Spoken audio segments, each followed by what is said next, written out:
Alright, welcome back to the channel. I am Demarius Jackson with Jazz Improv Basics, and today we'll be talking about a Mark Turner inspired voicing exercise. I actually got this exercise from an interview he did. I'll try to find the videos somewhere on YouTube and link it below in the description.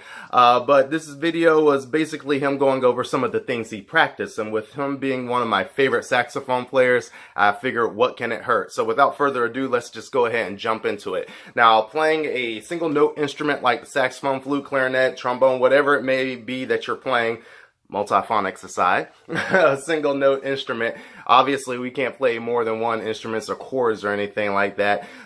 So it's important for us to be able to hear chords, and this exercise, I think, will kind of open up your ears to be able to do that. So the first thing that you want to be able to do, I discussed this in a previous video, is just know what the circle of fourths are. Alright, so if you don't know what that is, basically it's taking one note. I'll start with D for me, a concert F if you want to follow along. And we're just going around, we're going to play a D and go to the fourth note of the major scale. So the fourth note of the major scale of a D major scale is G, D, E, F sharp, G. And then from there we go to the fourth note of a G major scale, G, B, A, or excuse me, I'm going all backwards, G, A, B, C. And then we go to the fourth note of that scale, F and B flat, and just keep going on around the circle until we make our way back to our original note. So like I said, I'll start off with D and just go around the circle of fourths, just so you know what it sounds like if you haven't done it before.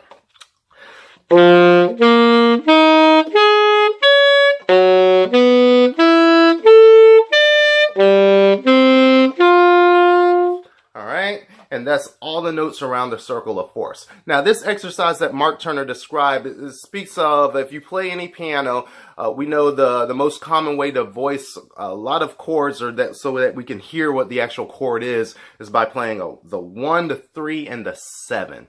Now, what I'm referring to, if you don't know what I'm talking about, those are the notes of the chord. So if we take a D7, a D dominant chord, how would I be able to hear it? I will play the D, which is the 1, the first note of the scale, the F sharp, which is the third note of the scale, and the C natural, which is the 7th note of the scale of a D dominant scale, right? The 7th is flat. So, alright, and then what we can do is we can probably practice that just going around the circle of fourths as well, just playing 1, 3, and 7 just around the circle of fourths. I'll play a couple of them so you know what they sound like. Once again, I'll start on concert F, which is D for me.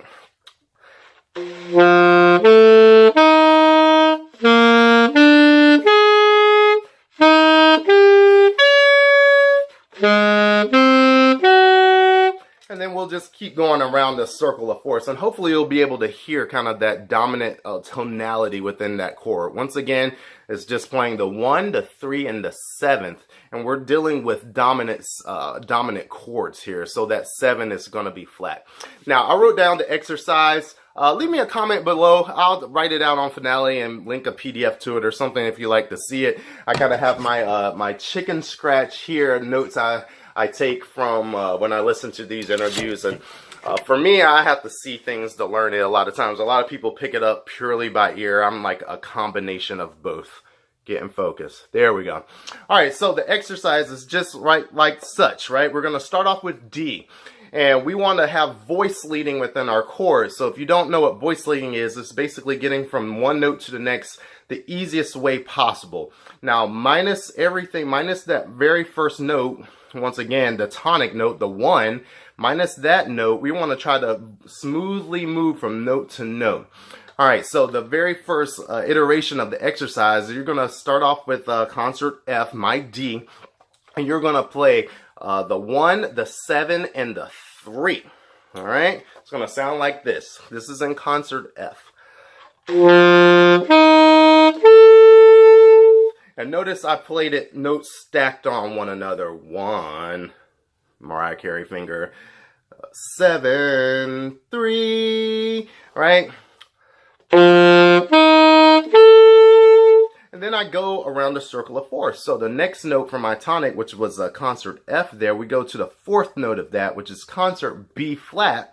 And from there, I play 1, 3, and 7.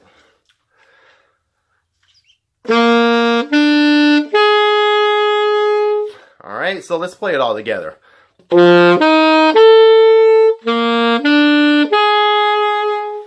All right, and if you notice those last two notes, the 3 and the 7, 7 and the 3, however you think of it, they move chromatically, right? Easiest motion from one next to the other. The only notes that really move are that tonic note, the 1 of the chord. All right, so we have our F, and when we're playing a 1 and a 7 and a 3 of an F dominant, and then we go to B flat, we play a 1, 3, and a 7 of the B flat, and so from there, we go to the E flat, right? E flat, and then we alternate. So now we're playing 1, 7, 3. Focus one more time. So, all right, so the pattern of this goes 1, 7, 3, 1, 3, 7, 1, 7, 3, 1, 3, 7. Then it just alternates every single time, going around that circle of 4. So I'll play the entire thing. You could hear it. And hopefully this makes a little sense for you. Excuse my eyes, I'll be looking at the music until I get this totally in my head. I'm practicing too. So here we go.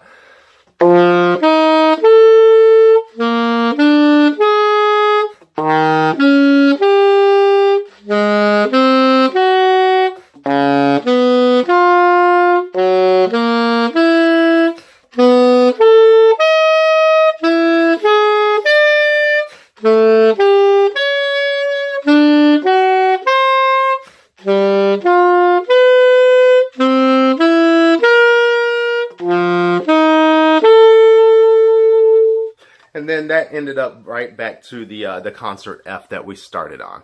All right, so that, once again, that's a Mark Turner inspired voicing exercise. I'm going to go commit it to memory and get it in my ear and get it under my fingers and all that good stuff. One suggestion that I have for you, and that he's also said on the video, is do this over tunes. I'm working on All the Things You Are. I feel like I've been playing that tune forever, but it is my favorite. And take the same exercise and figure out the 1s, the 3s, and the 7s, all right? And try to get these with nice voice leading. Once again, where that 3 and the 7 or the 7 and the 3 has the easiest, the most common sense kind of movement, the smallest movement from chord to chord, all right? Hopefully this helps you out. Hopefully you liked the video. If you did, subscribe. I'll put something on the channel here. Check out my other videos up there. All that good stuff. Until next time, I'm out. Don't forget to smash the like button, comment, subscribe.